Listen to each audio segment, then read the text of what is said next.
Her husband and his family threw her out after the birth of a girl, not knowing a billionaire still loved her. I promise this will be the best love story you've ever heard. Hi, my beautiful family. It's your Mr. Peter. Before we begin, I want to speak the most heartfelt prayer over your life.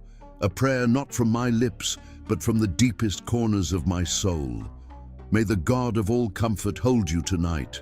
May He walk into your home with healing in His hands. May every secret tear you've cried be turned into strength. May your lonely nights become peaceful mornings, and your silent prayers be answered in ways that leave you breathless with joy.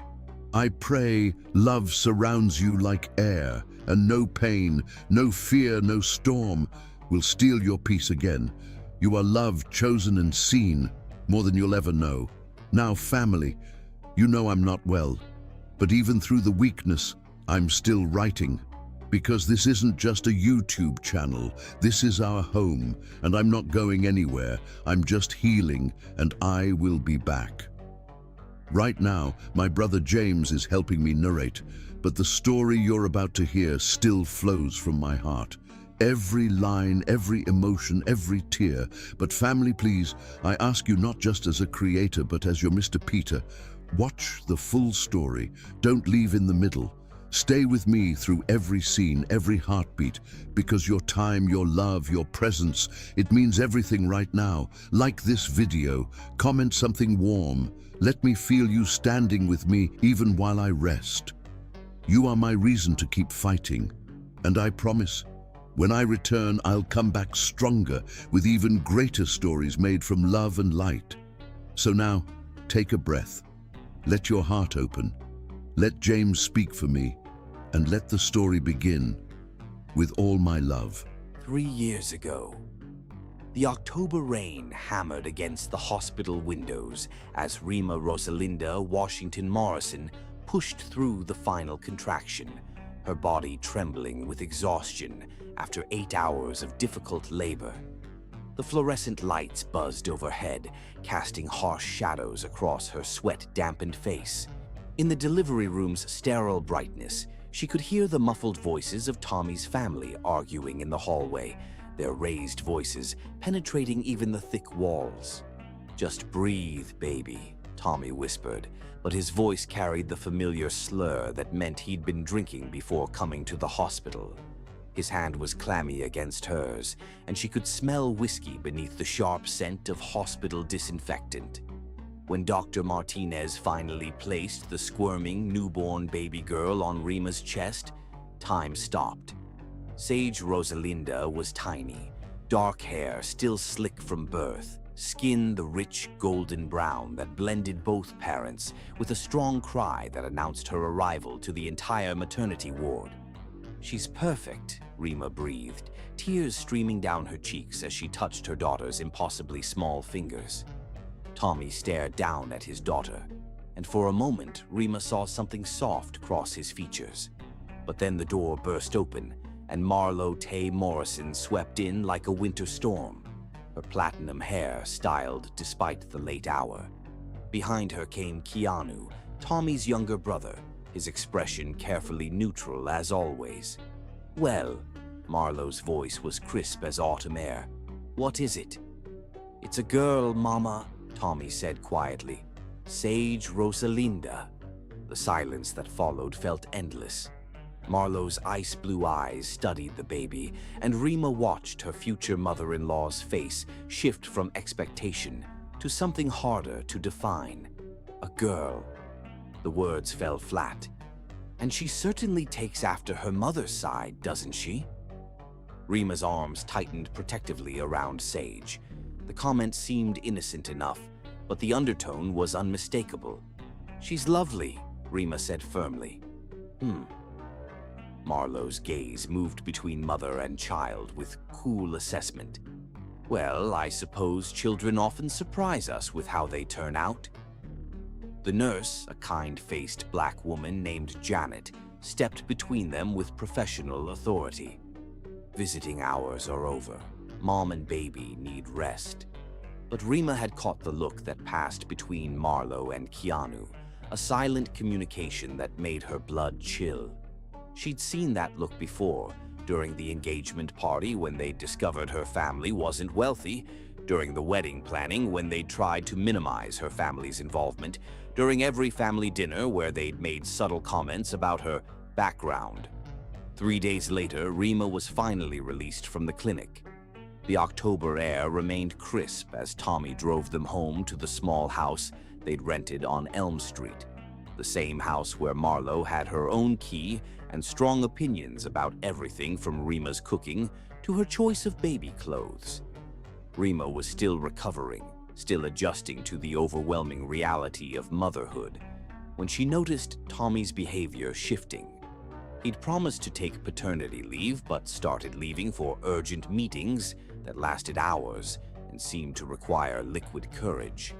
Marlo's visits became daily occurrences, each one more critical than the last.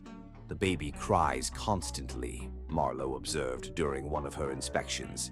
And this house is chaotic. When I had my boys, everything was organized within days. I just gave birth 3 weeks ago, Rima said through gritted teeth, bouncing a fussy Sage while trying to sort laundry one-handed. That's hardly an excuse for disorder. The breaking point came on a gray October morning when Sage was 2 weeks old. Rima woke to find Marlo in the kitchen, holding Tommy's work shirt up to the light. "Smell this," Marlo commanded, shoving the fabric toward Tommy, who sat hunched over black coffee with bloodshot eyes. Rima caught the artificial scent immediately, cheap perfume that definitely wasn't hers. "I found this in your truck," Marlo continued, producing a silver earring Rima had never seen. "Along with this." "That's not mine," Rima said immediately, but her words fell into a silence thick with accusation. Tommy's eyes, already clouded with alcohol and exhaustion, fixed on his wife with something that might have been hatred. "You've been cheating on me." "Tommy, no. I've been here with the baby. I haven't been anywhere." "Liar." His fist slammed against the kitchen table, making the coffee cups jump. "My mama found the evidence. You think I'm stupid?"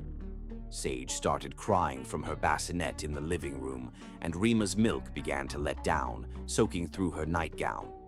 The humiliation of it, standing there in stained pajamas, leaking and exhausted, while her husband and his mother orchestrated her destruction, nearly broke her. "I need to feed her," Rima said, moving toward the living room. "Don't you walk away from me," Tommy's voice cracked like a whip. "I know what you are. I know what my mama warned me about your kind." The words hit like a physical blow. Rima turned slowly, Sage's cries cutting through her heart. "My kind?" "Gold-digging whores," Marlo supplied helpfully. "I told Tommy from the beginning. Your people always want something they haven't earned." Rima felt something fundamental break inside her chest. These people she'd tried so hard to please, whose approval she'd chased for 2 years of marriage, had never seen her as anything but a threat to their narrow world. "Get out," Tommy said, his voice deadly quiet. "Get out of my house." "Tommy, please. The baby, she needs—" "I don't want to see either of you again." He pulled a piece of paper from his pocket, something official-looking that Marlo must have prepared. "Sign this, and maybe I won't call the police about your behavior." With shaking hands, Rima read the document. It was filled with legal language she didn't understand, but it seemed to be some kind of separation agreement that waived her rights to support or property. "I'm not signing anything without a lawyer," she said. That's when Tommy grabbed her arm, his fingers digging into the tender flesh near her elbow. "You'll sign it, or I'll tell everyone about your cheating. Who do you think people will believe, me or some lying—" Sage's cries grew more desperate, and Rima's body ached with the need to comfort her daughter. Exhausted, isolated, and terrified, she signed what was clearly something Marlo had printed from the internet. Not real legal paperwork, but intimidating enough to work on an exhausted new mother. She wouldn't discover for 3 years that the document had no legal validity whatsoever. Within the hour, Rima stood on the sidewalk in the October drizzle, holding her 2-week-old daughter and a single diaper bag that contained everything they owned. Tommy had forced them out so quickly she hadn't been able to pack clothes, keepsakes, or any of the baby gifts from her family. As she walked toward the bus stop, her phone buzzed with a text from her sister, Zara Bell. "How's my beautiful niece today?" Rima stared at the message through her tears, then turned her phone off completely. She couldn't bear to explain what had happened, couldn't admit how completely she'd failed. What hurt most wasn't Tommy's betrayal. She'd known he was weak. It was remembering the alternative she'd thrown away. 5 years earlier, Peter Charles Avance had proposed to her on a beach in Santa Barbara, offering her a life of love and security. But she'd chosen Tommy instead, convinced that Peter's ambition meant she'd always come second to his business empire. How wrong she'd been. At least Peter's neglect had been about pursuing dreams, not destroying them. Now, standing in the rain with her infant daughter, Rima made a promise to herself and to Sage. They would survive this. They would build something better from nothing. And she would never, ever trust her heart to someone who could throw her away again. She kept her maiden name for herself and gave it to Sage too. If she was going to start over, she'd do it as Rima Washington, the woman she'd been before she'd believed in fairy tales about love conquering all. The bus arrived with a hiss of air brakes, and Rima climbed aboard, carrying her daughter toward an uncertain future, leaving behind the wreckage of dreams that had never been real anyway. Chapter 2. Shadows and Search. Present day. The alarm buzzed at 4:30 a.m., and Rima Washington was already awake, studying the familiar water stain on their studio apartment ceiling. Sleep had become unreliable over the past 3 years, too many nights listening for sounds that might signal danger. Too many nightmares about losing Sage, too much vigilance that had become second nature. She slipped out of bed silently, stepping over the squeaky floorboard that might wake 3-year-old Sage, who was curled up in the single bed they shared. Their apartment was cramped but spotless, every surface scrubbed until it gleamed. Maintaining control over her environment was one of the few securities Rima had left. In the kitchenette, she started her second-hand coffee maker while opening her laptop on the small dining table that served double duty as her office.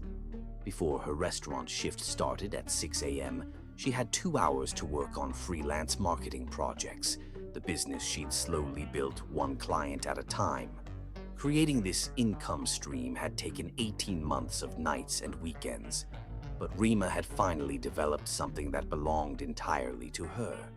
She specialized in social media strategy for small businesses, drawing on her education and the experience she'd gained before Tommy convinced her to quit her corporate position. The irony wasn't lost on her. She was more skilled at her career now than when she'd had the luxury of a steady salary. Her phone showed 3 new project inquiries from potential clients who'd found her through referrals. Good. The restaurant job covered rent and basic expenses, but the freelance work was building toward something bigger, maybe eventually toward complete independence from the exhausting double shifts that left her bone-tired every night. "Mama?" Sage's sleepy voice drifted from the bed.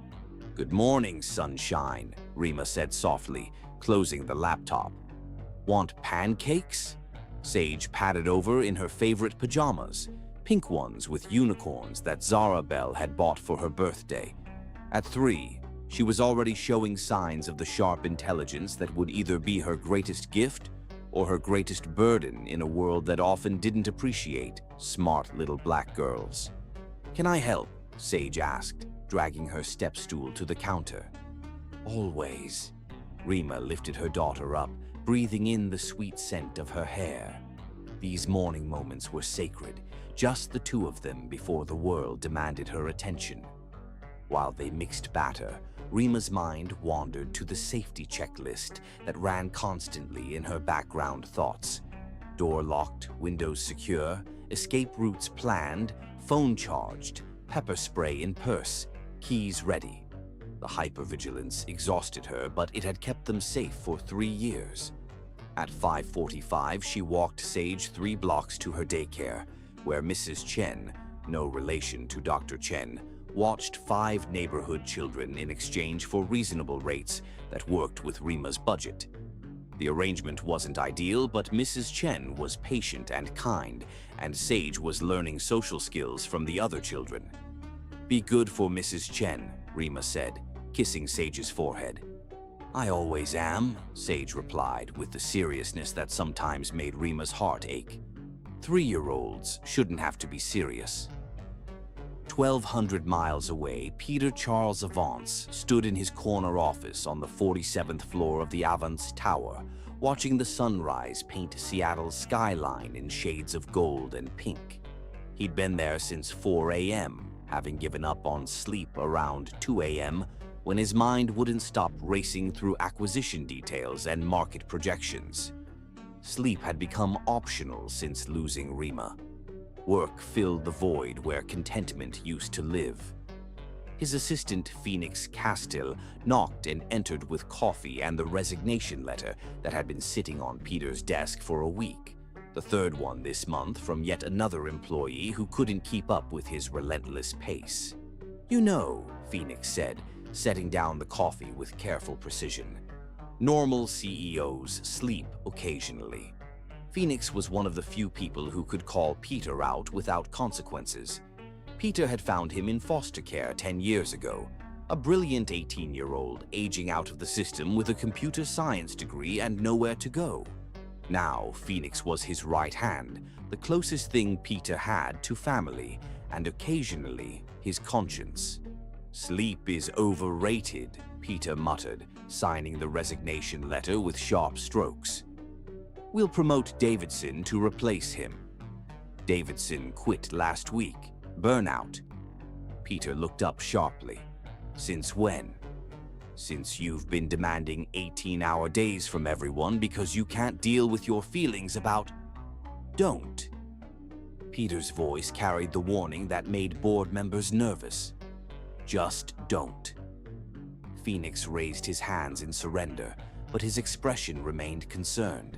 The investigators called again. Still nothing on Rima Morrison.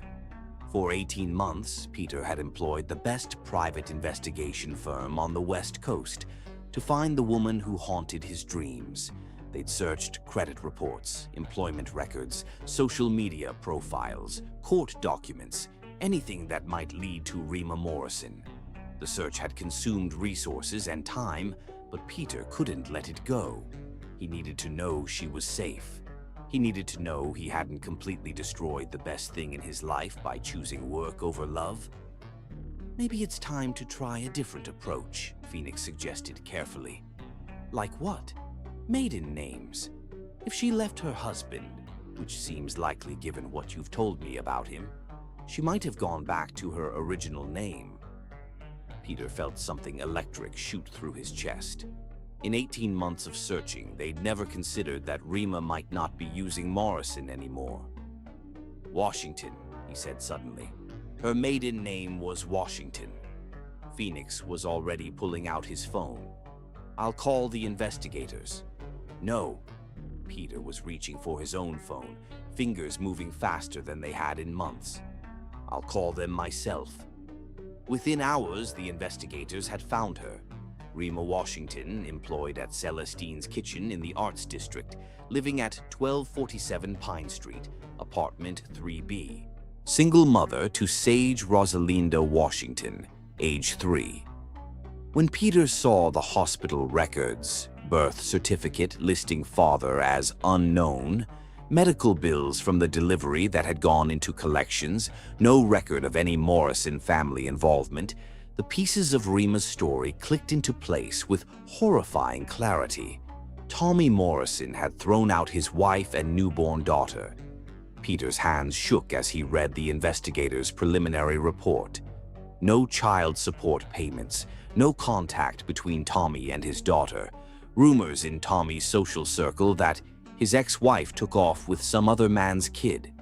The lies made Peter's vision blur with rage, But it was the financial records that broke his heart completely. Rima had been surviving on restaurant wages and cash jobs, moving 3 times in 3 years, always just one emergency away from disaster. "I need everything," Peter told the investigator. "Employment records, financial history, legal documents, medical records, everything. And I want a full background check on Tommy Morrison and his family." "That could take. Money is no object. I want to know what happened to her, and I want to know yesterday." Over the following weeks, the investigation revealed a story that made Peter's controlled fury burn cold and bright. Tommy Morrison's construction business had a pattern of safety violations and wage disputes that stretched back years. His mother, Marlo, ran a charity that seemed to exist primarily to fund her lifestyle. Bank records showed suspicious cash deposits and transfers that suggested financial impropriety at minimum, fraud at worst. For 8 months, Peter had been building a case that would destroy Tommy Morrison completely. What had started as a search for Rima had evolved into something larger when Peter discovered the scope of Tommy's crimes against workers and the community. His forensic accountants had analyzed every aspect of Tommy's business dealings, finding a web of bid rigging, worker exploitation, and tax evasion that would make federal prosecutors very interested once they had enough evidence to act. The question now was whether Rima would let him back into her life, or whether she'd built walls too high for even his determination to scale. Standing in his office as evening fell over the city, Peter made a decision that would change everything. Tomorrow, he would walk into Celestine's kitchen and face the woman he'd never stopped loving. He only hoped she wouldn't run. Chapter 3: Recognition and Walls. The Restaurant Encounter. The lunch rush at Celestine's kitchen was winding down when Peter Charles Avance stepped through the front door. He'd been observing the restaurant for 3 days, learning Rima's schedule and waiting for the right moment to approach her when she wasn't overwhelmed with customers. Rima was refilling the coffee station, her back to the entrance, when she heard the bell chime that announced another customer. The familiar sound should have been routine. She'd heard it hundreds of times that day, but something made her turn around. Time seemed to slow. Standing in the doorway, scanning the small restaurant with those steel-gray eyes she remembered from 1,000 Dreams, was Peter. He looked older, more refined in his tailored charcoal suit, but she would have recognized the determined set of his jaw and the way he carried himself anywhere in the world. The coffee pot trembled in Rima's suddenly unsteady hands. She managed to set it down without dropping it, but the metallic clink against the warming plate seemed to echo through the dining room. Every head in the restaurant turned toward the sound, but Rima barely noticed. Her heart was racing so hard against her ribs that she felt dizzy. Peter's eyes found hers across the dining room, and she watched recognition dawn on his face like sunrise. For a moment that felt like eternity, they simply stared at each other while the world continued spinning around them. Then panic hit her like a physical blow. "He can't see me like this." Rima was acutely aware of her appearance. The yellow Celestine's kitchen polo shirt that had seen better days, the black pants that were starting to fade from too many washings, the comfortable shoes that prioritized standing for 8 hours over style. Her hair was pulled back in a practical ponytail, and she wasn't wearing makeup because cosmetics were a luxury she couldn't afford. This wasn't how she'd imagined seeing Peter again, in the rare moments when she'd allowed herself to imagine it at all. In her fantasies, she was successful and polished, proving that choosing Tommy over him hadn't destroyed her life. The reality was that she was a single mother working double shifts just to keep her daughter fed and sheltered. "I've got it, Mija," said Rosa, the elderly cook who'd become something like a mother figure to Rima. She appeared with a mop and dustpan, her kind eyes concerned as she took in Rima's pale face. "Take a breath." But Rima couldn't breathe. The walls of the restaurant felt like they were closing in, and she could feel Peter's gaze on her like a weight. She needed to get out, needed to run, needed to be anywhere but here where he could see how far she'd fallen. Without thinking, she bolted toward the back exit, pushing through the swinging doors that led to the kitchen and storage area. Behind her, she heard Rosa's voice calling out, "Sir, we'll be right with you." But Rima didn't stop. The alley behind Celestine's kitchen smelled like garbage and disappointment. Rima pressed her back against the brick wall, trying to calm her racing heart and quiet the voice in her head that whispered, "He can't know, he can't see, he can't find out about Sage."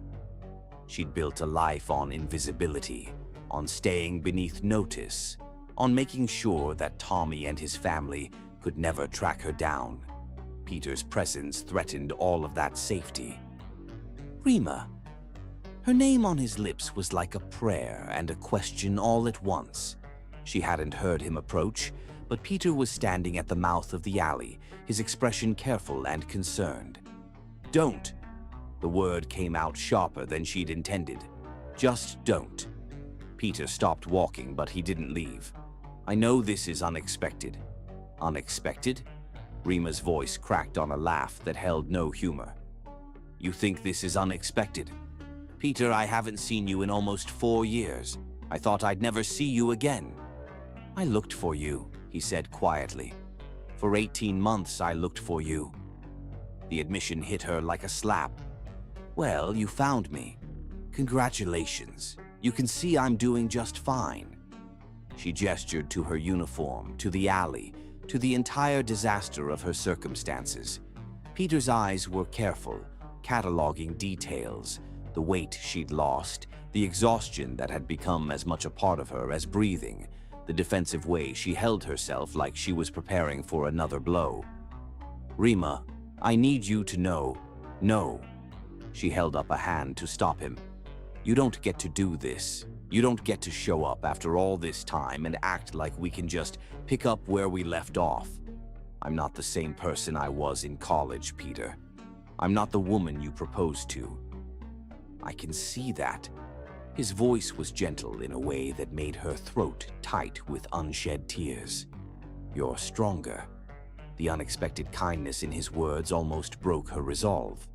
She'd spent 3 years being told by the world that she was less than, that she was broken, that she was lucky to have whatever scraps of life she could manage to gather. Having Peter, successful, powerful Peter, look at her with respect instead of pity was almost more than she could handle. "I made my choice," she said, trying to keep her voice steady. "I chose Tommy. I chose that life.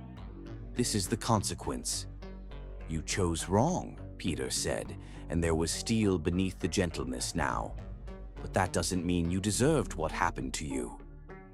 Rima's breath caught. "What do you know about what happened to me?" Peter's jaw tightened almost imperceptibly. "I know enough." The implications of his words sent ice through her veins. If Peter knew about Tommy, about the abandonment, about Sage. "How much do you know?" "Enough to understand that Tommy Morrison is a piece of garbage who threw away the most precious thing he'll ever have in his life." Hearing Peter say Tommy's name out loud made Rima flinch. For 3 years, she'd tried to pretend that part of her life had never happened, that Sage had been immaculately conceived, and they'd always been just the two of them. Having Peter acknowledge the ugliness of her marriage made it real again. "I have to go," she said, pushing off the wall and heading for the back door of the restaurant. "Rima, wait." "No." She spun to face him, and this time she let him see some of the fire that had kept her alive through the worst 3 years of her life. "I don't know why you're here or what you want, but I can't do this. I can't be your charity case or your guilt project or whatever this is." "That's not what this is." "Then what is it?" she demanded. "Because from where I'm standing, it looks like the successful billionaire swooping in to save the poor, struggling single mother." "Well, I don't need saving, Peter. I've been saving myself just fine." The mention of being a single mother hung in the air between them like a confession. Peter's expression shifted, and she realized he was trying to calculate Sage's age, trying to determine if she'd been pregnant when they'd known each other. "I have a daughter," she said, deciding to confront it head-on. "She's 3. She's Tommy's." The lie came easily because it was simpler than the truth, that genetics were complicated and Sage could have been anyone's child. Peter nodded slowly. "What's her name?" "Sage." The word was both an offering and a warning. "That's beautiful." There was something wistful in his expression that made Rima's chest ache. "She's lucky to have you as her mother." The unexpected kindness was her undoing. Tears she'd been holding back for minutes, for hours, for years, threatened to spill over. "I really have to go," she whispered. This time, Peter didn't try to stop her. But as she reached for the door handle, his voice followed her. "I was wrong to put work before you. I won't make that mistake again." Rima froze with her hand on the door. When she turned back, Peter was pulling a business card from his jacket pocket. He approached slowly, like she was a frightened animal he didn't want to startle, and placed the card on the ground between them along with a $50 bill. "For the excellent service," he said quietly, "and I hope you'll call me when you're ready to talk." Then he was gone, leaving Rima alone in the alley with a business card and the knowledge that her carefully constructed life of invisibility had just shattered like glass on a restaurant floor. She stood there for several minutes, her hand still on the door handle, trying to process what had just happened. The $50 would cover groceries for a week, but accepting it felt like accepting charity from someone who had already seen too much of her failures. When she finally went back inside, Rosa was cleaning up spilled coffee grounds with quiet efficiency. The older woman had worked at Celestine's for 15 years and had a maternal instinct for troubled young women. "You okay, Mija?" Rosa asked, her voice gentle with concern. "I don't know," Rima admitted, tucking Peter's business card into her apron pocket. "I honestly don't know." Rosa studied her with knowing eyes. "Old boyfriend? Something like that. The kind that broke your heart or the kind that you broke his?" The perceptive question caught Rima off guard. "Both, I think." Rosa nodded wisely. "Those are the hardest kind to see again. They remind you of who you used to be." She paused in her cleaning to look directly at Rima. "But Mija, sometimes they also remind you of who you could still become." "What do you mean?" "You've been working here 2 years. You're a good girl, a hard worker, a loving mother. But you're also scared. I see it in how you jump when the door chimes too loud, how you always sit facing the exit, how you never talk about Sage's father." Rima felt exposed, not realizing her protective habits had been so obvious. "I don't know what happened to you before," Rosa continued, "but I know running from the past only works until the past finds you anyway. When it does, you get to choose. Keep running or stand still and see what happens." The advice was simple but profound. For 2 years, Rosa had been quietly watching over Rima, covering her tables when she needed to take phone calls from Sage's daycare, bringing extra food from home when money was tight, never asking questions but always offering support. "He left $50, Rima said, pulling out the bill. $50 for 1 cup of coffee? Rosa whistled low. Either he's showing off or he feels guilty about something. Maybe both. What are you going to do? Rima looked at the business card in her hand, then at Rosa's kind, weathered face. I don't know yet. But thank you for watching out for me all this time. Rosa smiled. That's what family does, Mija. And family doesn't always share blood. Chapter 4. Breaking Point. The Crisis. 10 days after Peter's appearance at Celestine's kitchen, Rima woke to the sound of Sage coughing, a deep, concerning sound that sent immediate alarm bells through her maternal instincts. She pressed her hand to her daughter's forehead and felt the unmistakable heat of fever. Mama, Sage whimpered, her usually bright eyes dull and unfocused. "My chest hurts." Rima's heart clenched. She'd been dreading this moment for 3 years, the inevitable childhood illness that would force her to choose between missing work and leaving Sage alone. But as she listened to her daughter's labored breathing, she realized this wasn't a choice at all. Sage had been fighting what seemed like a simple cold for several days, but overnight it had clearly developed into something more serious. Her breathing was shallow and rapid, and when Rima lifted her shirt to check, she could see the slight pulling around her ribs that indicated respiratory distress. "We're going to see a doctor, baby," she said, trying to keep the panic out of her voice as she gathered clothes and essentials into a bag. The emergency room at General Medical Center was exactly as Rima remembered from Sage's birth: overcrowded, understaffed, and operating on a triage system that didn't favor people without insurance. She'd filled out the paperwork with shaking hands, knowing that every minute of treatment would add to a bill she couldn't afford. But watching Sage struggle to breathe made financial concerns secondary. After 3 hours in the waiting room, they were finally seen by a tired resident who diagnosed pneumonia and prescribed antibiotics that cost more than Rima made in 2 days. The pharmacy downstairs wouldn't accept her payment plan request, so she paid with the emergency credit card she'd sworn never to use, the one with the crushing interest rate that would turn a $100 prescription into a months-long financial nightmare. "She needs rest, plenty of fluids, and someone to monitor her breathing," the doctor said, already moving toward his next patient. "Bring her back if the fever doesn't break in 48 hours.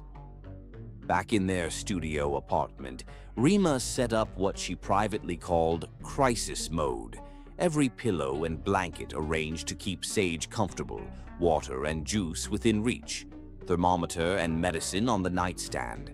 She called Celestine's kitchen to explain she couldn't work her next 3 shifts, knowing that missed shifts meant missed rent money, but unable to leave Sage alone. For the next 72 hours, Rima barely slept. She sponged Sage down when the fever spiked, held her when coughing fits left her exhausted and scared, and counted every labored breath in the dark hours before dawn, when her daughter's temperature seemed to climb, no matter what she did. On the 3rd night, Sage's fever broke 103 degrees. Rima bundled her daughter in a blanket and took a taxi to the emergency room, spending money she didn't have because she was too exhausted to think about bus routes and transfers. "We need to admit her for observation," the attending physician said after listening to Sage's lungs. "Her oxygen saturation is low, and she's showing signs of respiratory distress." "How much will that cost?" Rima asked, though she already knew the answer would be devastating. The intake coordinator quoted a figure that might as well have been $1 million. Rima stared at the papers in her hands, seeing her carefully built life crumble around the edges. Without insurance, even a single night in the hospital would bankrupt them. "We can set up a payment plan," the coordinator offered, but her tone suggested she'd had this conversation before and knew how it usually ended. Rima signed the papers because she had no choice. Sage's health was worth more than her credit score, worth more than the apartment they'd probably lose, worth more than any sacrifice she might have to make. That's how Zara Bell Washington found her sister, 6 hours later, passed out from exhaustion in a plastic chair beside Sage's hospital bed, having sustained herself on nothing but vending machine coffee and determination for the better part of a week. "Jesus, Rima," Zara Bell whispered, gently shaking her sister awake. "Why didn't you call me?" Rima's eyes fluttered open, disoriented and sluggish. "Zara, how did you—" "Miss Dolores called me when you didn't bring Sage yesterday. I've been looking for you." Zara Bell was a nurse at the children's hospital across town, and she took one look at her sister's pale face and hollow eyes before switching into professional mode. "When's the last time you ate something?" "I don't remember." Rima tried to sit up straight and immediately felt the world tilt dangerously. "Sage is sick, pneumonia. They want to keep her for observation, but the bill doesn't matter right now. Zarabel pressed a protein bar from her purse into Rima's hands. Eat this. When's the last time you slept? I can't sleep, I have to watch her breathing. What if... Rima. Zarabel's voice was gentle but firm. You're going to make yourself sick, and then what good will you be to Sage? She needs you healthy. But even as her sister spoke sense, Rima couldn't make herself relax. Every few minutes, she found herself checking Sage's chest to make sure it was still rising and falling, counting breaths, watching the monitors that tracked her daughter's vital signs. I should have brought her in sooner, Rima whispered. I kept thinking it was just a cold, that I couldn't afford. Stop. Zarabel took her sister's hand. You did everything right. Pneumonia can develop quickly in little ones. This isn't your fault. But Rima couldn't shake the feeling that everything was falling apart. The medical bills, the missed work, the constant exhaustion. She'd been holding it all together through sheer force of will, and now that will was cracking under the pressure. That's when Phoenix Castell appeared in the doorway, carrying flowers and wearing the kind of expensive suit that didn't belong in a public hospital. Excuse me, he said politely. Are you Rima Washington? Rima's tired mind struggled to place him. He was young, maybe mid-20s, with kind eyes and an air of professional competence. I'm Phoenix Castell from Metropolitan Community Health Fund, he continued, producing an official-looking ID badge. We're a nonprofit that partners with hospitals to provide emergency medical assistance for families experiencing financial hardship. Your sister contacted us about your situation. Zarabel looked confused. I didn't... Actually, Phoenix said smoothly, the hospital's social services department referred your case after seeing your insurance status. We'd like to cover your daughter's medical expenses and ensure she receives the best possible care. That's... Rima's exhausted mind couldn't process what he was offering. How much assistance? Complete coverage, Phoenix said simply. There would be some paperwork to authorize payment arrangements, but no out-of-pocket costs for you. Rima looked at Zarabel, who nodded encouragingly. Let them help, her sister whispered. Phoenix presented the authorization forms to both sisters. Since you're the mother, you'll need to sign here, he told Rima. And since you listed your sister as emergency contact, we need her signature as witness to ensure everything is properly documented. Despite her exhaustion, Rima read through the key points of the forms: authorization for a nonprofit to work with the hospital billing department, privacy waivers that would allow the fund to coordinate with healthcare providers, and financial agreements that placed no obligation on her family. Zarabel reviewed the documents as well, her nursing background helping her understand the medical language. This looks legitimate, she told Rima quietly. Together, both sisters signed the papers that would change everything, though neither realized that the Metropolitan Community Health Fund had been hastily created and funded by Peter Charles Avance just days earlier. Thank you, she whispered as Phoenix gathered the signed documents. Just focus on taking care of your little girl, he said gently. Everything else will be handled.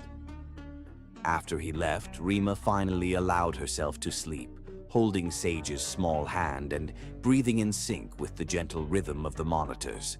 For the first time in days, someone else was taking care of the crisis, and she could simply be a mother watching over her child.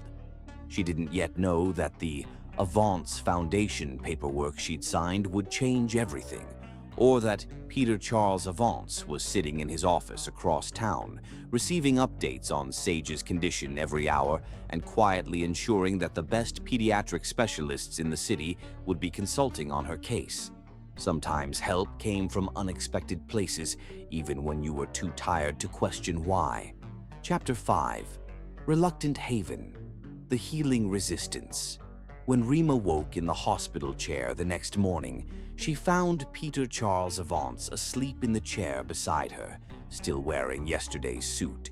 his usually immaculate hair disheveled and his hand resting protectively near Sage's bed. For a moment, she simply stared at him, her sleep-fogged mind struggling to process his presence. Then reality crashed back. The Foundation representative, the paperwork she'd signed, the too convenient appearance of help exactly when she needed it most. "You," she breathed, the word carrying 3 years of anger and exhaustion. Peter's eyes opened immediately, alert despite having slept in a chair. "How are you feeling?" "How am I?" Rima's voice caught between fury and disbelief. "How long have you been here?" "About 6 hours." Peter straightened in the chair, wincing slightly as his back protested the awkward sleeping position. "I wanted to make sure she was okay." Rima looked at her daughter, whose breathing had finally settled into a natural rhythm, the oxygen mask removed and her fever broken. Relief flooded through her before anger could take its place. "The Foundation," she said, her voice deadly quiet. "That was you." It wasn't a question, and Peter didn't try to deny it. "Yes, I signed those papers thinking I was accepting help from strangers." Rima's hands clenched into fists. "You deceived me. I helped you." Peter's voice was calm, but she could see tension in the line of his shoulders. Sage needed medical care, and you couldn't afford it. The details of how that happened seemed less important than making sure she got what she needed. "The details?" Rima stood up so quickly that the chair rolled backward. "The details matter, Peter. I don't want your help. I don't want your money. I don't want you here." "Mama?" Sage's small voice interrupted their argument. She was awake, looking between the two adults with the wide-eyed confusion of a child who sensed conflict but didn't understand it. Rima immediately switched into mother mode, her voice gentle as she moved to Sage's bedside. "Hey, baby, how are you feeling?" "Better," Sage said, though her voice was still hoarse from coughing. Her eyes drifted to Peter with curious interest.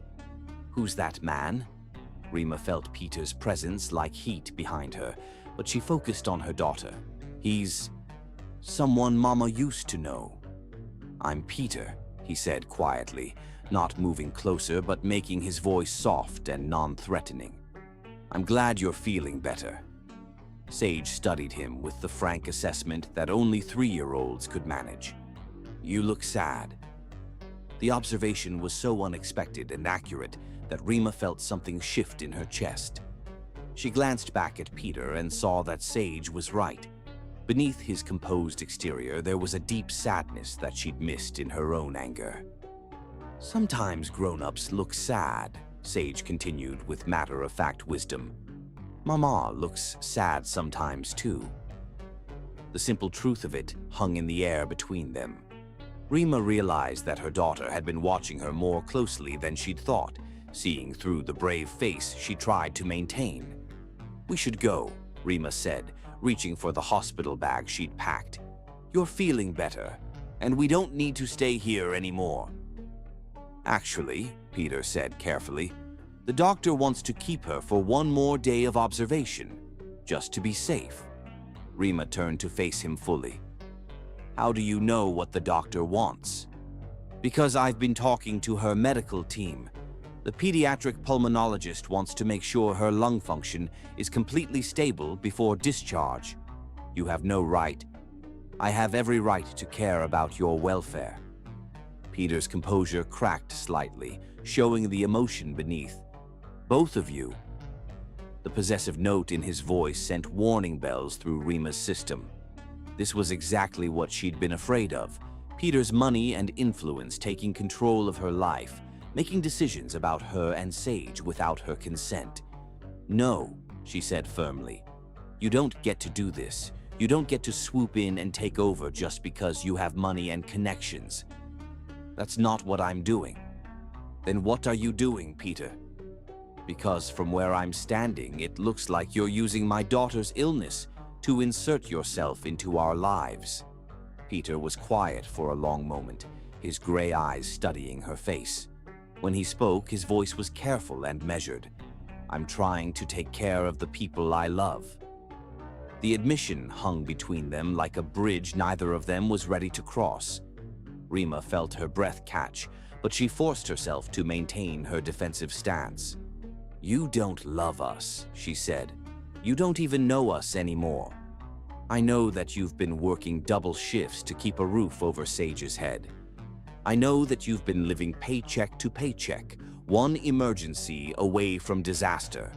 I know that you haven't bought yourself new clothes in 2 years because every dollar goes to taking care of your daughter." Peter's voice was quiet but relentless. "I know that you've been carrying this burden alone for 3 years, and you're exhausted." Each observation hit like a physical blow because they were all true. Rima had thought she'd been hiding her struggles better than that. "How do you know all of that?" "Because I've been watching over you." Peter's honesty was brutal and gentle at the same time.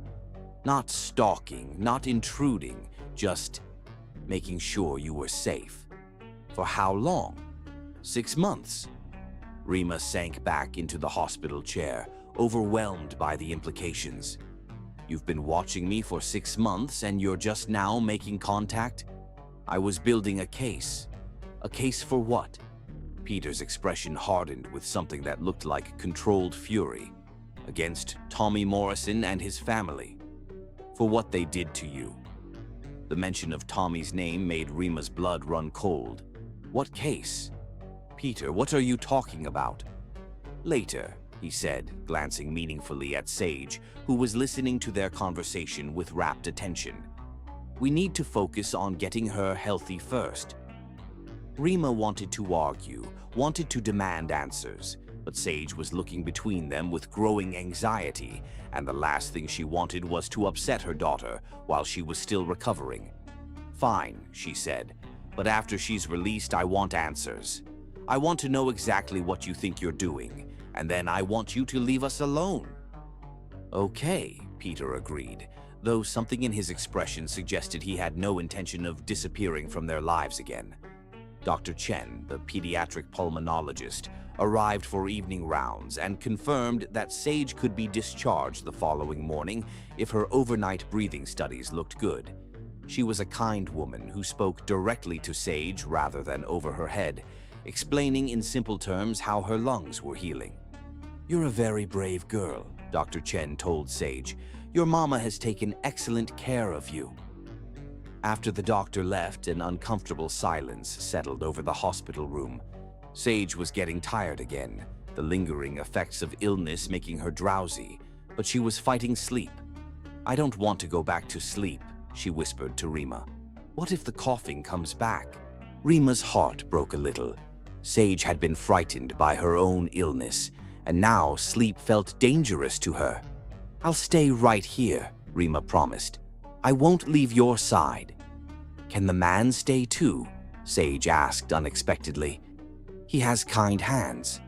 Rima looked at Peter, who had indeed been careful and gentle in his interactions with Sage, never reaching toward her without permission, never speaking too loudly or moving too quickly. "If your mama says it's okay," Peter said quietly. Rima wanted to say no, wanted to maintain the boundaries she'd tried to establish. But Sage was looking at her with hopeful eyes, and she was still weak and scared, and sometimes being a good mother meant putting aside personal feelings for a child's comfort. "Okay," she said reluctantly. "He can stay." As Sage finally drifted off to sleep, her small hand holding onto Peter's finger with surprising trust, Rima found herself studying the man she'd once loved. There were new lines around his eyes, a weight to his shoulders that hadn't been there in college, and something in his expression when he looked at Sage that made her chest tight with complicated emotions. Whatever Peter was planning, whatever case he was building against Tommy, it was clear that his feelings for her, and now for Sage, were real. The question was whether that made him more dangerous or less. Chapter 6. Evidence and Confessions. The investigation unfolds. The guest cottage on Peter's estate felt like stepping into another world. Rima had agreed to let him bring them there, only because Sage needed a quiet place to recover, and their studio apartment, with its thin walls and noisy neighbors, wasn't conducive to healing. She'd set strict conditions: separate bedrooms, temporary arrangement only, and she would pay rent with her freelance marketing income. Peter had accepted her terms without argument, though Rima suspected he was humoring her rather than truly agreeing to treat this as a business arrangement. The cottage itself was beautiful without being ostentatious: exposed wooden beams, comfortable furniture, a kitchen stocked with more food than Rima had seen in one place since before Sage was born. French doors opened onto a garden where Sage could play safely, and the master bedroom had a reading nook perfect for a recovering 3-year-old who needed quiet entertainment. It had been 3 days since they'd left the hospital, and Sage was steadily improving. Her appetite was returning, her energy levels were slowly climbing, and the frightening cough that had sent them to the emergency room was finally fading. She'd taken to Peter with the easy acceptance of childhood, calling him Peter and showing him her books and drawings with increasing confidence. Rima was less adaptable. Every kindness from Peter felt like a debt she couldn't repay. Every comfort in the cottage reminded her of how precarious her normal life was. Every moment of security made her more anxious about the inevitable return to reality. She was working on her laptop in the cottage's living room, catching up on social media campaigns while Sage napped, when Peter knocked on the front door. He'd been giving them space since they'd arrived, checking in each morning and evening, but otherwise respecting the boundaries she'd established. "Come in," she called, not looking up from her screen.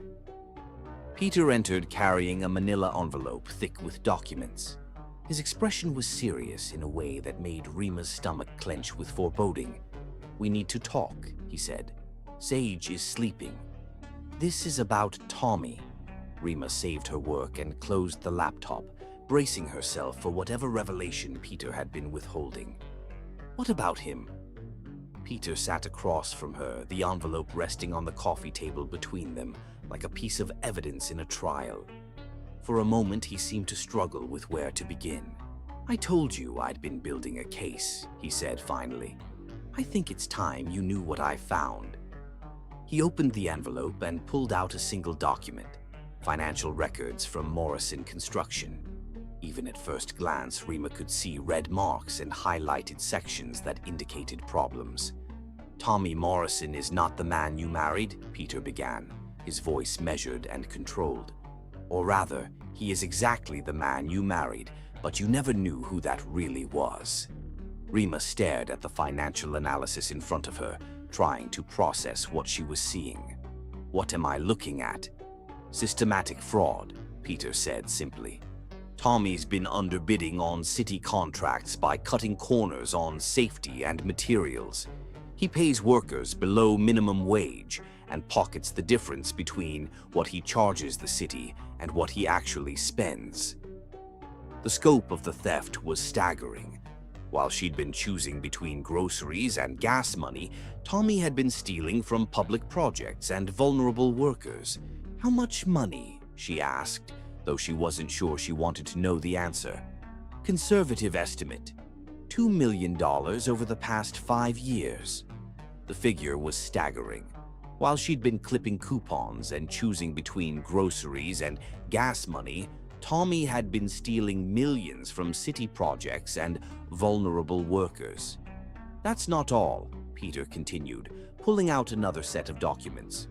"OSHA has been receiving anonymous complaints about safety violations on Morrison construction sites for 2 years.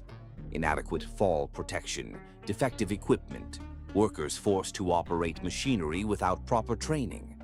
The photographs that accompanied the reports were damning. Construction sites with obvious safety hazards, equipment that looked like it belonged in a scrapyard, workers in situations that made Rima's stomach turn.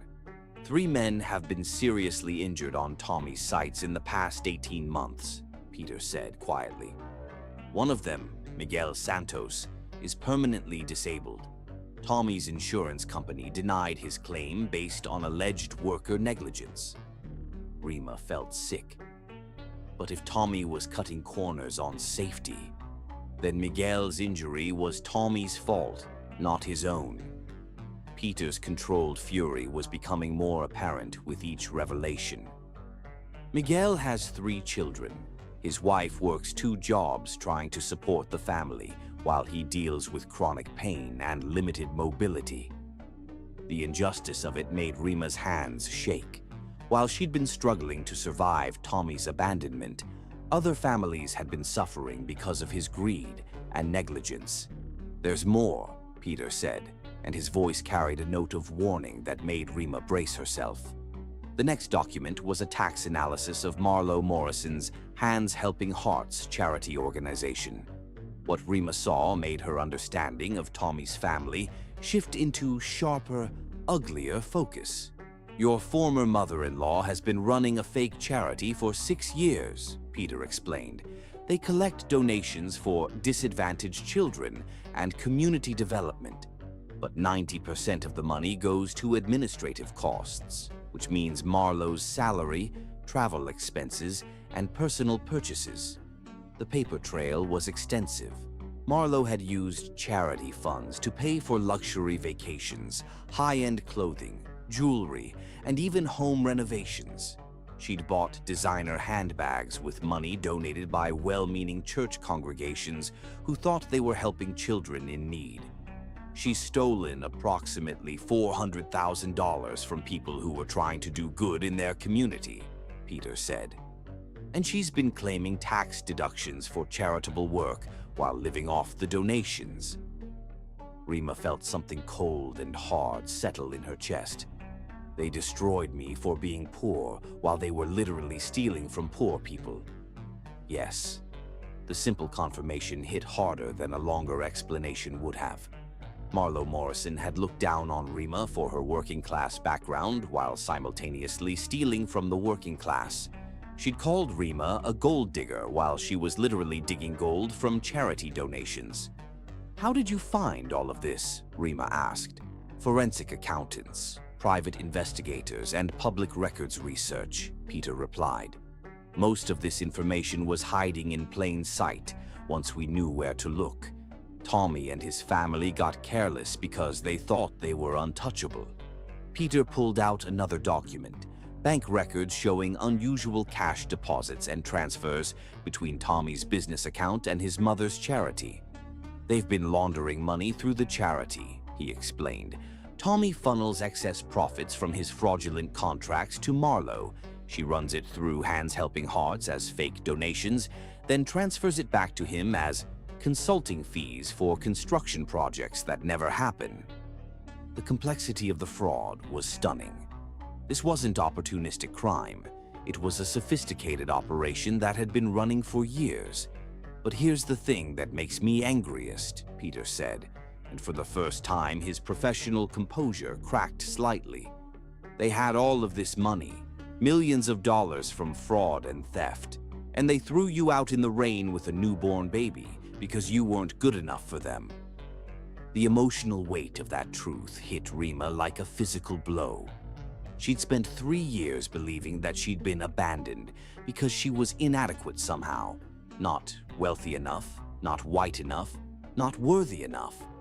But the reality was that Tommy's family had been criminals who'd destroyed her life not because she was lacking, but because they were monsters.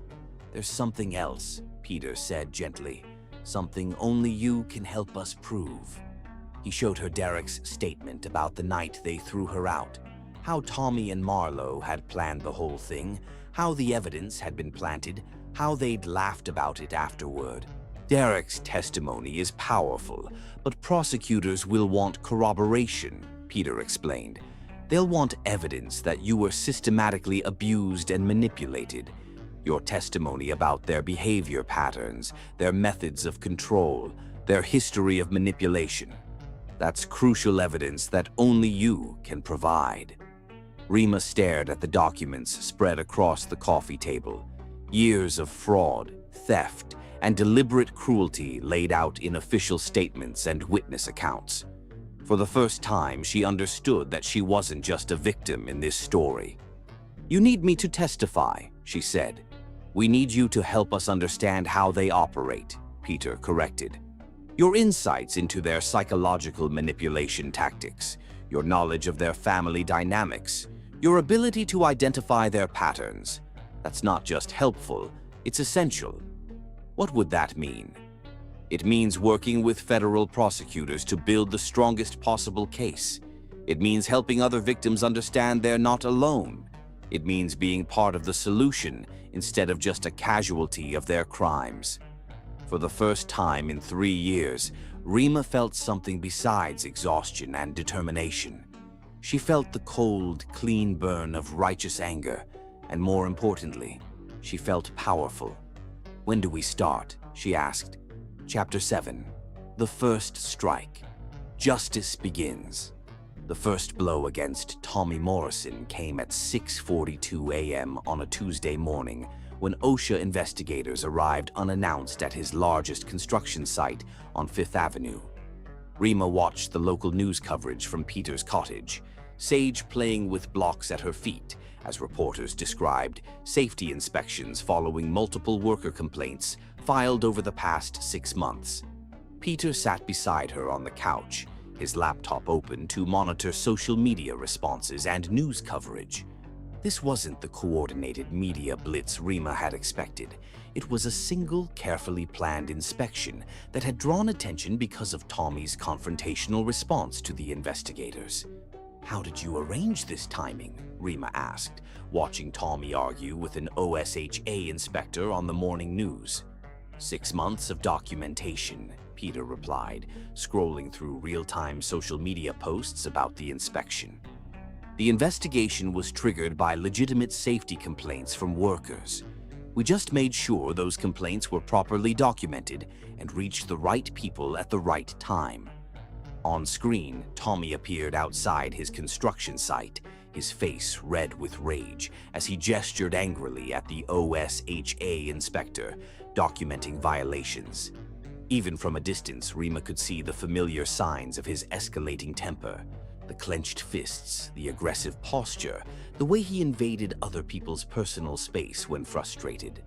The inspector, a middle-aged woman with 30 years of experience, remained calm while photographing equipment violations and interviewing workers. "Mr. Morrison," a reporter called out, "how do you respond to allegations of safety violations on your sites?" "This is harassment," Tommy shouted, pointing at the camera with the same aggressive finger-pointing Rima remembered from their worst fights. "Someone's targeting my business and I'm going to find out who. These are trumped-up charges from disgruntled employees who want to blame their own incompetence on my company." Rima felt a chill of old fear watching him lose control on television. This was the Tommy she remembered from their marriage. Irrational, paranoid, and looking for someone to blame for his own failures. But something in his eyes suggested that beneath the public outburst, his mind was already working on a different level, calculating his next moves even as he performed his injured victim routine for the cameras. "He knows someone's coming for him," she said quietly. "Let him know," Peter replied, though his voice carried less satisfaction than Rima had expected. Fear makes people make mistakes. But Tommy's paranoia proved more problematic than Peter had anticipated. Rather than the immediate social media outburst they'd expected, Tommy went silent for 3 days, consulting with lawyers, hiring reputation specialists, and carefully crafting his response strategy. When he finally emerged publicly, it was with a calculated counterattack that caught everyone off guard. "We have a problem," Phoenix announced during an emergency meeting in Peter's home office on Friday evening. He'd driven out from the city with urgent updates that couldn't wait for their regular Monday briefing. Rima had joined the meeting despite Peter's initial reluctance to involve her directly in the planning. She'd made it clear that she wouldn't be sidelined in her own story. If they were going after Tommy, she wanted to understand every risk and development.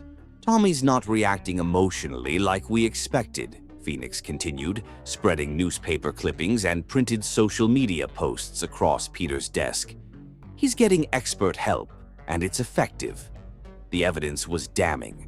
Tommy had hired Kellerman and Associates, one of the city's most expensive reputation management firms, known for rehabilitating politicians and business executives caught in scandals.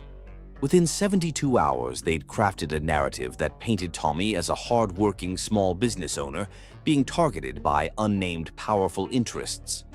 "Look at this," Phoenix said, showing them a professional video Tommy had posted on his company's social media accounts. In it, he appeared calm, reasonable, and dressed in work clothes instead of his usual expensive suits. The message was carefully crafted. He was a blue-collar entrepreneur being attacked by wealthy elites who wanted to destroy honest American businesses. "What can he actually do?" Rima asked, studying the polished messaging. "The documentation is real. The violations are documented." "He can muddy the waters," Phoenix explained, pulling up news articles on his tablet. "Make himself look like a victim, claim he's being framed, turn public opinion in his direction, and if he figures out who's behind the investigation—" "He can't touch us legally," Peter said firmly, though Rima noticed tension in his voice. "Everything we've done has been through proper channels." "But he might try to retaliate in other ways," Phoenix continued, "especially if he discovers Rima's involvement. And there's something else. He's filed preliminary paperwork for a defamation lawsuit against unnamed parties for what he claims is a coordinated harassment campaign." The room fell silent. A defamation lawsuit, even a frivolous one, could tie up the investigation in legal proceedings for months, while Tommy had time to destroy evidence and intimidate witnesses. "How strong is his legal position?" Peter asked. "Weak on the merits, but potentially effective as a delay tactic," Phoenix replied. "His attorneys are claiming prosecutorial misconduct and demanding to know who's behind the investigation. If they can prove we coordinated with law enforcement in any way that violates due process, or if they can frame this as wealthy interests manipulating the justice system." "We followed all proper channels," Peter said, but his voice carried less certainty than usual. "We did, but we also moved efficiently, and Tommy's lawyers are smart enough to exploit anything that looks suspicious. They're already questioning why OSHA suddenly became interested in Morrison Construction after years of routine inspections." The second phase of their plan launched the following week, when the city's Financial Crimes Unit received detailed documentation about irregularities in Morrison Construction's bidding history. The analysis, prepared by Peter's forensic accountants, highlighted patterns that suggested systematic fraud over several years. But Tommy's response was swift and more sophisticated than they'd anticipated. By Thursday morning, Tommy had not only hired a criminal defense attorney, but had also filed an injunction to halt any further investigation, pending resolution of his defamation claims. It was a brilliant legal strategy: use the civil courts to stop the criminal investigation while building a public narrative of persecution. "This is bad," Phoenix announced during another emergency meeting. Tommy's lawyers filed an injunction claiming the investigation violates his due process rights. They're arguing that unnamed powerful interests are manipulating law enforcement to target him unfairly. Peter stared at the legal documents Phoenix had placed on his desk. For the first time since this began, Rima saw doubt in his eyes. "How long could this delay things?" Peter asked. "Months, potentially. Maybe longer if they can make their harassment claims stick." Rima felt the familiar weight of powerlessness settling over her. "So he wins?" "Not wins," Phoenix said carefully, "but he buys time. Time to destroy evidence, intimidate witnesses, and build his victim narrative. And there's something else that's more concerning." Phoenix pulled out another document, a settlement offer letter. "Miguel Santos is having second thoughts about his lawsuit. Tommy's people approached his family yesterday, not with threats, but with a settlement offer. Enough money to pay for his medical bills, ongoing care, and compensation for lost wages. They're being very smart about this. No intimidation, Just a generous offer to make the problem go away quietly. The room fell silent again. Losing Miguel's testimony would severely weaken their case, and Peter realized his strategic thinking had underestimated Tommy's ability to fight back effectively. "What did Miguel say?" Rima asked. "He hasn't decided yet, but his wife is pushing him to take the money.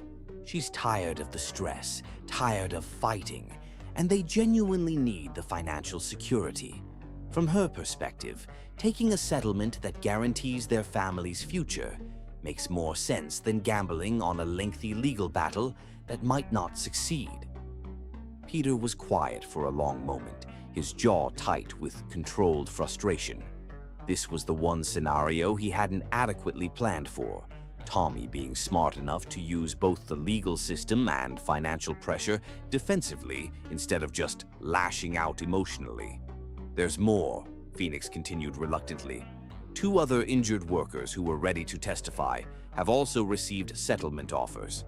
Tommy's crisis management team is systematically identifying everyone who might speak against him and making it financially attractive for them to stay quiet." "That's obstruction of justice," Rima said. "It's smart legal strategy," Phoenix corrected. "Civil settlements with non-disclosure agreements aren't illegal, even if the timing is suspicious.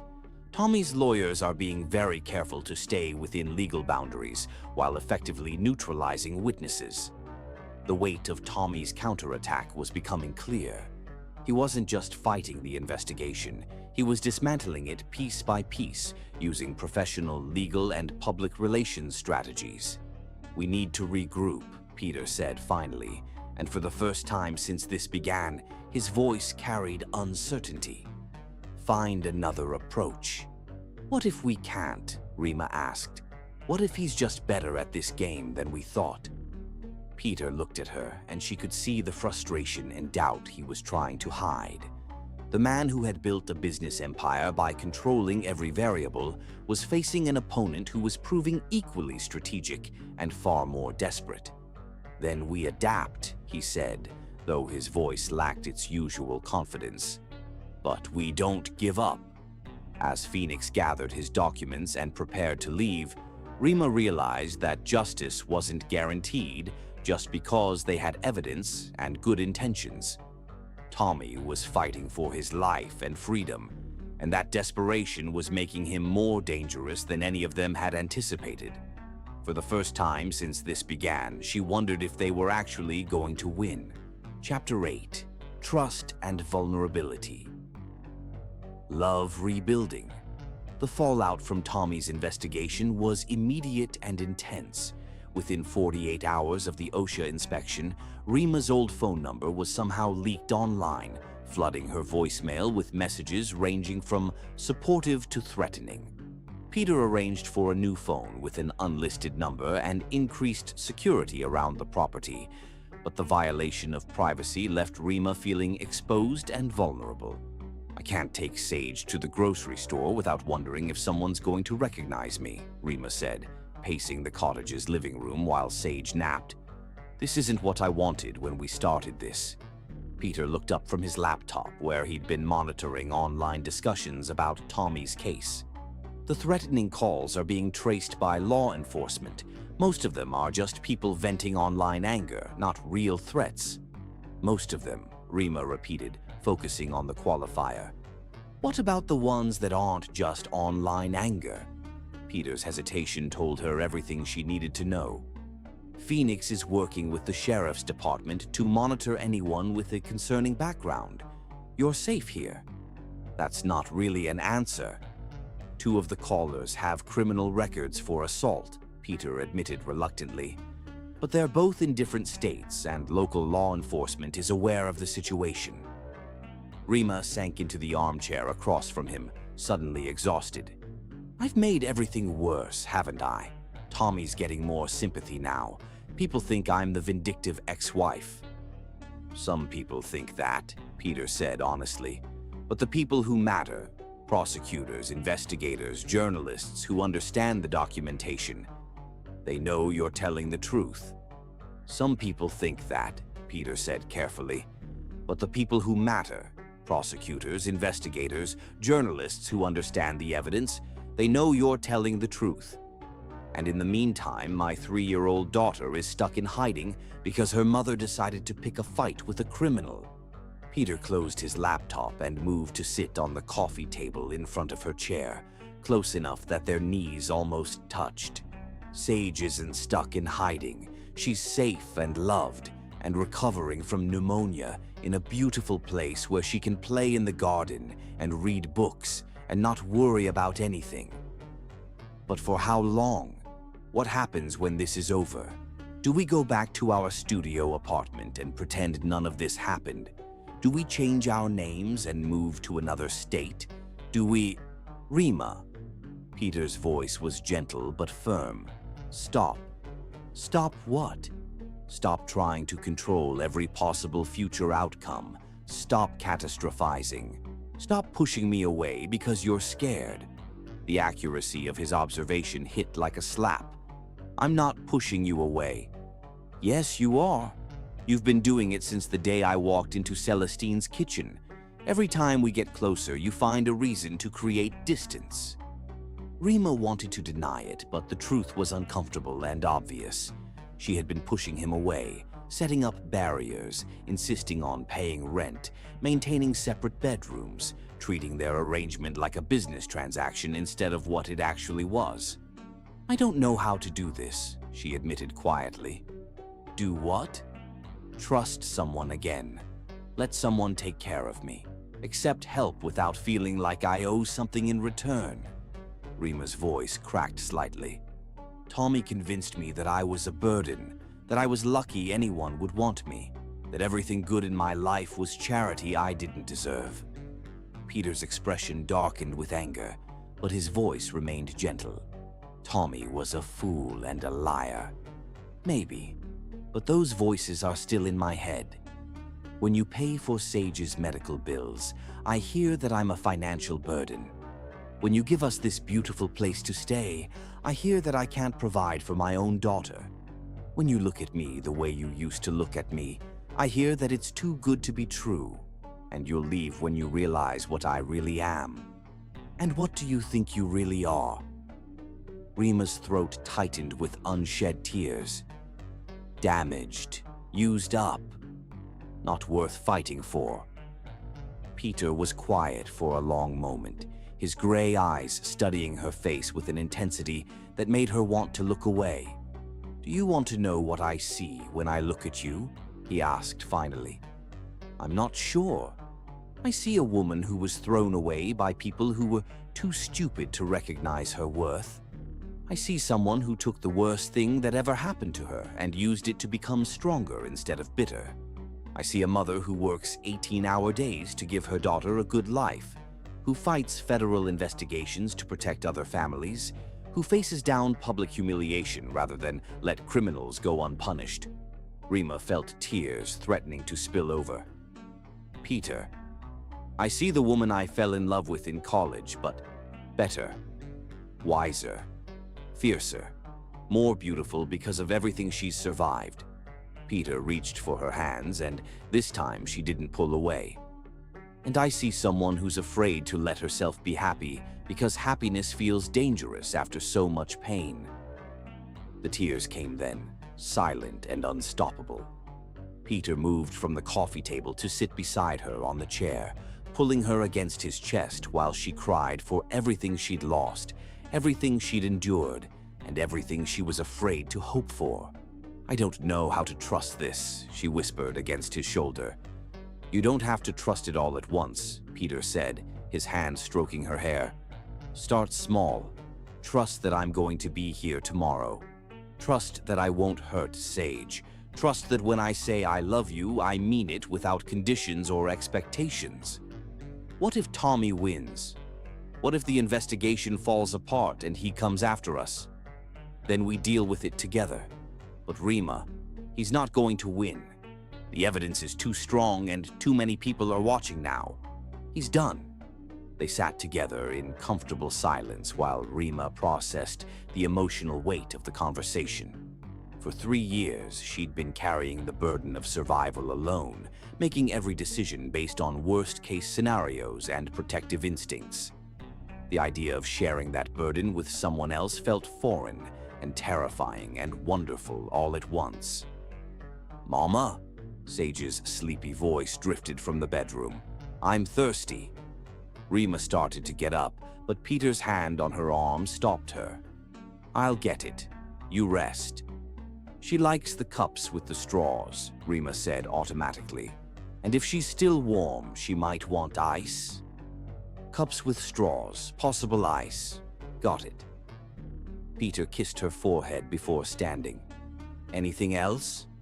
"She might want to hear about the time you found the baby owl in college. She likes animal stories." Peter's smile was soft and genuine. "I can do that." Watching him walk towards Sage's room with such natural ease, Rima felt something shift inside her chest. This wasn't Peter trying to buy her affection or prove his worth through grand gestures.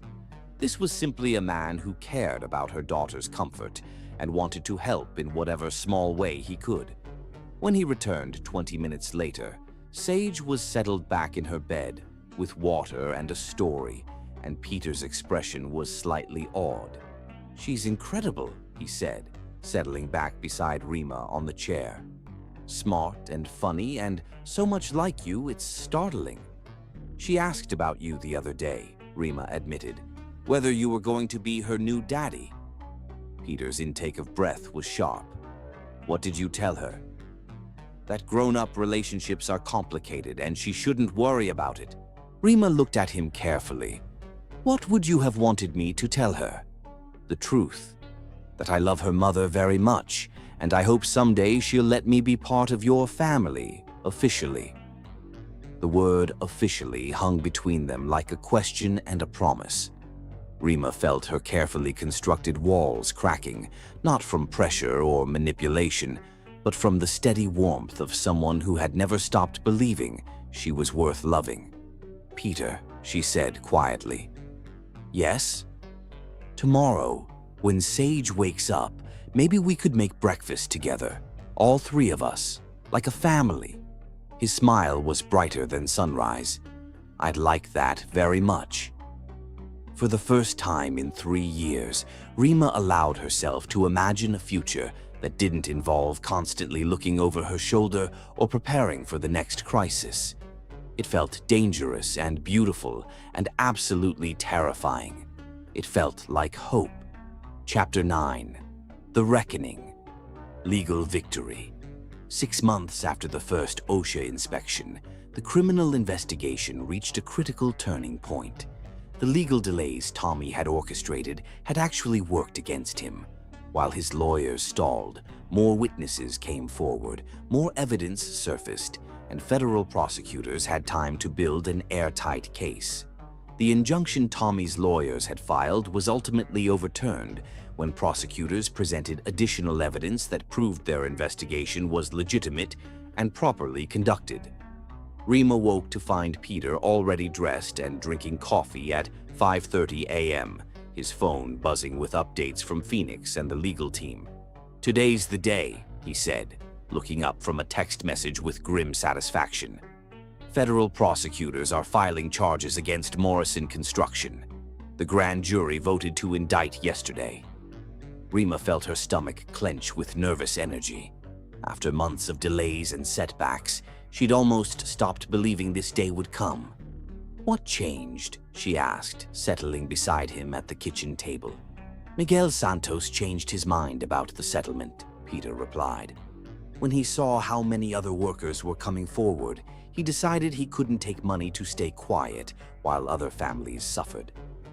The breakthrough had come when Rima agreed to speak directly with Miguel and his wife, sharing her own story of being silenced and isolated. Her testimony about Tommy's manipulation tactics had helped other victims understand that they weren't alone and that speaking up was the only way to prevent future harm. "The federal prosecutors have been building this case for 8 months, Peter continued. Tommy's delay tactics gave them time to find even more evidence: bank records, tax documents, witness testimonies from 15 different workers. It's comprehensive. At 9:15 a.m., Rima's phone rang. It was Phoenix calling from downtown, where he'd been monitoring the federal courthouse as part of their legal team's coordination efforts. "It's starting," Phoenix said, his voice tight with excitement. "Federal marshals just entered Morrison Construction's offices with arrest warrants.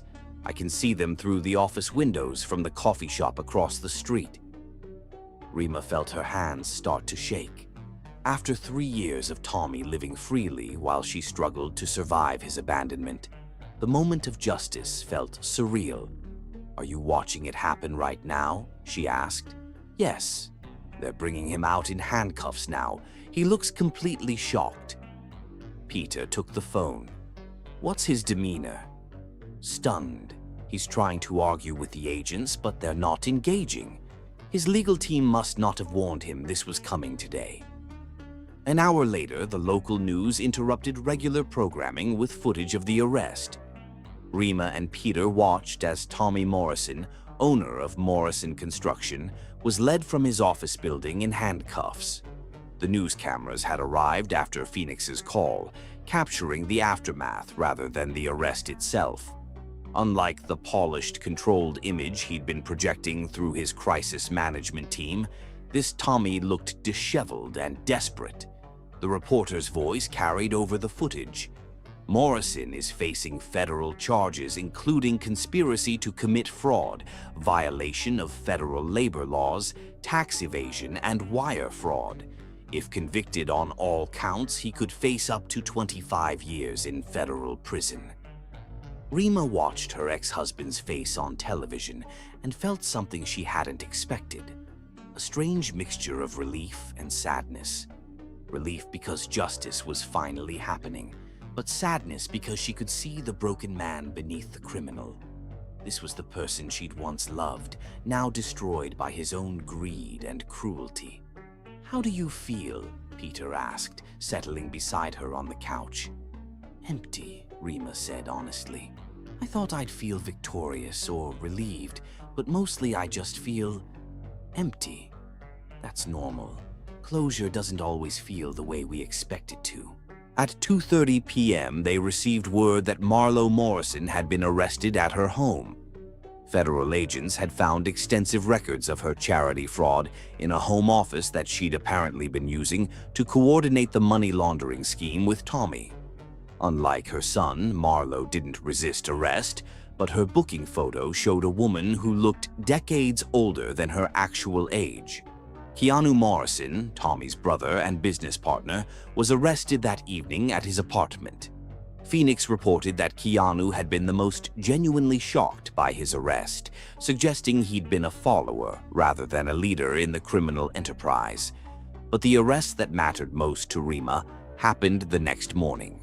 At 10 a.m., Phoenix called with news that Derek Campbell, Tommy's former co-worker who had provided crucial testimony about the planted evidence, was being arrested for perjury after investigators discovered he'd initially lied about certain details to minimize his own involvement in the company's illegal activities. "Wait," Rima said, feeling panic rise in her chest. "Does this hurt our case?" "Actually, it helps," Phoenix explained. "Derek's arrest proved that the investigation is thorough and unbiased. When he was caught in inconsistencies, he told prosecutors the whole truth, including details that made Tommy look even worse. The truth that emerged was darker than anyone had expected. Derek revealed that Tommy hadn't just known about Marlowe's scheme to frame Rima, he had actively participated in planning it. Text messages recovered from Derek's phone showed Tommy discussing how to get rid of the wife and kid problem weeks before Sage was born. "The confirmation is finally coming out," Phoenix reported during an evening briefing. Derek admitted that Tommy told him he wanted out of the marriage, but was too much of a coward to ask for a divorce. Tommy was afraid Rima would get half his assets in a divorce settlement, so he decided to frame her for adultery instead. The admission hit Rima harder than she'd expected. For 3 years, she'd carried the possibility that Tommy had been manipulated, that he genuinely believed his mother's lies. Learning definitively that he'd been a willing participant in her destruction was both validating and heartbreaking. "I'm sorry," Peter said quietly. "I know that's not what you wanted to hear." "Actually, it is," Rima replied, surprising herself.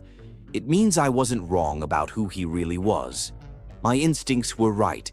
I just ignored them because I wanted to believe in the fairy tale." 3 days after the arrests, Rima found herself in the federal courthouse for Tommy's arraignment. She hadn't planned to attend, but Phoenix had explained that, as a victim of Tommy's documented crimes, she had the right to observe the proceedings.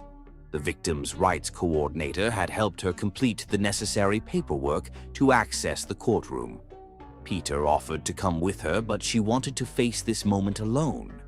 The courtroom was smaller than she'd expected, with fluorescent lighting that made everyone look pale and tired. When Tommy was brought in wearing an orange jumpsuit, Rima was shocked by how much he'd changed in just 3 days. The confident, aggressive man from the news footage was gone, replaced by someone who looked diminished and frightened. Tommy's eyes scanned the courtroom and landed on Rima sitting in the back row. For a moment, their gazes met across the room that represented the end of one chapter of her life and the beginning of another. She expected to feel anger or fear, but instead she felt nothing but pity for the man who had destroyed so many lives in pursuit of easy money. The arraignment itself was brief and procedural. Tommy pleaded not guilty to all charges, but his voice was barely audible when he spoke. His public defender, the reputation management team, and expensive lawyers had apparently abandoned him once the federal charges were filed, looked overwhelmed by the complexity of the case. Federal prosecutor Rebecca Martinez outlined the charges in clinical detail. The defendant systematically defrauded the city of approximately $2 million over 5 years through bid rigging and fraudulent billing. He endangered the lives of workers through deliberate safety violations that resulted in multiple serious injuries.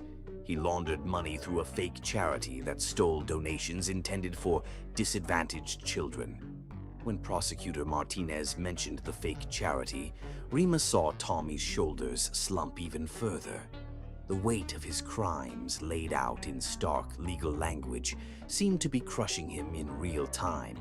Given the defendant's flight risk and the severity of the charges, Prosecutor Martinez continued, the government requests that bail be denied.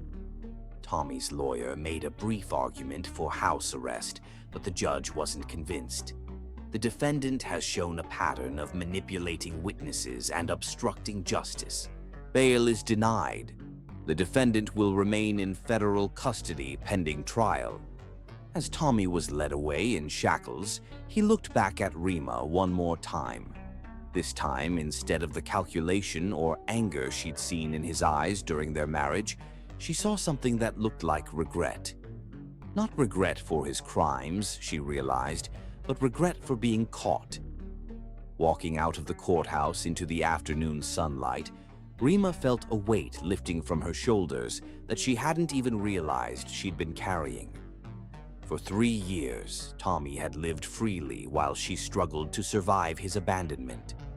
Now he would spend the next phase of his life in a federal prison cell, and she would spend hers building something beautiful with Peter and Sage. Over the following month, plea negotiations took place behind closed doors. Tommy's new court-appointed attorney, recognizing the strength of the evidence against his client, advised him to accept whatever deal the prosecutors offered, rather than risk a trial that he couldn't possibly win. The final plea hearing was scheduled for a Friday morning in December, 6 weeks after Tommy's initial arrest. This time, Peter accompanied Rima to the courthouse, understanding that she needed his support for this final confrontation with her past. Tommy looked even smaller and more worn down than he had during the arraignment. When he stood to address the court, his voice was hoarse and barely audible. "I accept responsibility for my actions," he said, though the words sounded rehearsed rather than genuine. "I'm sorry for the harm I've caused." The judge accepted Tommy's plea deal. 8 years in federal prison plus restitution to all affected workers and families. Marlowe received 3 years for her charity fraud. Keanu, who had cooperated fully with investigators and demonstrated genuine remorse, received probation and community service. As the judge announced the sentences, Rima felt something she hadn't experienced in 3 years: complete closure. The legal proceedings had finally given her the definitive end she needed to the Tommy Morrison chapter of her life. Walking out of the courthouse for the last time, hand in hand with Peter, Rima realized that justice hadn't just been about punishment. It had been about validation. The legal system had confirmed what she'd always known. She wasn't the problem. Tommy was. She wasn't worthless. He was criminal. She hadn't deserved abandonment. He had deserved consequences. "How do you feel now?" Peter asked as they stood on the courthouse steps. "Free," Rima said, and for the first time in 3 years, the word felt completely true. "I feel free." Chapter 10: New Beginnings. The Wedding and Future. 3 months after Tommy's arrest, Peter proposed in the cottage garden, where Sage was picking flowers for a bouquet she was making, because flowers make people happy. He got down on one knee while Sage giggled and clapped her hands, presenting a ring that was elegant without being ostentatious, a classic solitaire diamond with 2 smaller stones on either side. "The center stone represents us," Peter explained, his voice slightly nervous despite his confidence. "The side stones represent our past and our future, everything that brought us together and everything we're going to build." "What about me?" Sage asked, not understanding the significance but wanting to be included. Peter reached into his pocket and pulled out a small jewelry box containing a delicate gold bracelet with a tiny heart charm. "This is for you, Sage. It means you're part of our family forever." Sage's squeal of delight was so loud that birds flew out of the nearby trees. She threw her arms around Peter's neck and declared him the best Peter in the whole world, which made both adults laugh through their tears. "Is that a yes?" Peter asked Rima, still kneeling in the garden dirt. "That's the biggest yes in the history of yes," Rima replied, laughing as he slipped the ring onto her finger. They planned their wedding for 4 months later, enough time to handle the legal paperwork properly, plan a meaningful ceremony, and allow Rima to testify at Tommy's sentencing first. She wanted that chapter of her life completely closed before beginning the new one. Tommy ultimately accepted a plea deal rather than face trial, 8 years in federal prison plus restitution to all affected workers and families. His criminal conviction, combined with his documented abandonment of Sage and the fraudulent document he'd forced Rima to sign, resulted in the complete termination of any parental rights he might have claimed. Marlowe received 3 years for her charity fraud. The legal proceedings finally gave Rima the closure she needed. No one from the Morrison family could ever threaten her or Sage again. Phoenix handled the wedding logistics with his usual efficiency, working with a local coordinator to transform the cottage garden into a ceremony space that looked like something from a fairy tale. Zara Bell flew in from Chicago to serve as maid of honor, bringing with her a wedding dress she'd secretly bought months earlier, just in case this day ever came. It was perfect, elegant but not overly formal, with lace sleeves that covered the small scars on Rima's arms from her hardest years and a flowing skirt that would photograph beautifully with Sage. The morning of the wedding, Rima woke feeling surprisingly calm. She'd expected nerves or panic or the familiar anxiety that had become her constant companion, but instead she felt peaceful and certain in a way she hadn't experienced since childhood. "How are you feeling, baby?" Zara Bell asked, helping her with the final touches of makeup. "Like I'm finally doing something right," Rima replied honestly. "For the first time in years, I'm making a choice based on love instead of fear." Sage was beside herself with excitement, wearing a flower girl dress that made her look like a princess and practicing walking slowly, like a lady, while carrying her basket of rose petals. She'd been talking about the wedding for days, telling everyone who would listen that she was going to have a daddy and a mama and a big house with a garden. The guest list was small but meaningful. Zara Bell, Phoenix, Doctor. Chen, who had become a friend during Sage's recovery. Miguel Santos and his family, who had become symbols of the justice they'd fought for. And a few of Peter's closest business associates who had supported him through the investigation. Phoenix officiated the ceremony after getting ordained online specifically for the occasion. He'd written a service that acknowledged the unconventional path that had brought them together while focusing on the future they were choosing to build. Marriage, Phoenix began, is not about finding someone perfect. It's about finding someone whose imperfections complement your own, whose strength supports your weaknesses, and whose love makes you want to become the best version of yourself. When it came time for vows, Peter spoke first, his voice steady and sure despite the emotion in his eyes. Rima, 5 years ago, I thought love meant grand gestures and perfect timing. I thought if I could just achieve enough, earn enough, build enough, I could create a life worthy of you. I was wrong. Love isn't about what you can provide. It's about showing up every day, especially when things are difficult. He looked at Sage, who was trying to stand still but bouncing slightly with excitement. You taught me that family isn't just about blood or legal documents. It's about choosing each other, protecting each other, and creating something beautiful together. I promise to be the father Sage deserves, the partner you need, and the man who never again puts anything above the people he loves. Rima's vows were shorter but no less meaningful. Peter, you found me when I was broken and you never tried to fix me. You just loved me while I fixed myself. You showed Sage what a good man looks like, and you showed me that it's possible to trust again without losing myself in the process. She took a shaky breath, looking at the small gathering of people who had become their chosen family. I promised to build something beautiful with you, not just a marriage, but a partnership that honors our past while embracing our future. I promise to love you with my whole heart, to trust you with our daughter's happiness, and to never again let fear make decisions for us. When Phoenix pronounced them husband and wife, Sage threw rose petals in the air and shouted, "Hooray!" with such enthusiasm that everyone burst into laughter. Peter's kiss was gentle and reverent, tasting of promises kept and dreams fulfilled. The reception was held in Peter's main house, where the dining room had been transformed with flowers from the garden and pictures chronicling their journey, college photos, pictures of Sage as a baby, recent images of the three of them building snowmen and reading books and becoming a family. During dinner, Miguel Santos stood to offer a toast that brought tears to everyone's eyes. To Rima and Peter, he said, raising his glass, who proved that justice and love are not abstract concepts. They are choices we make every day. Thank you for fighting for people like me and my family.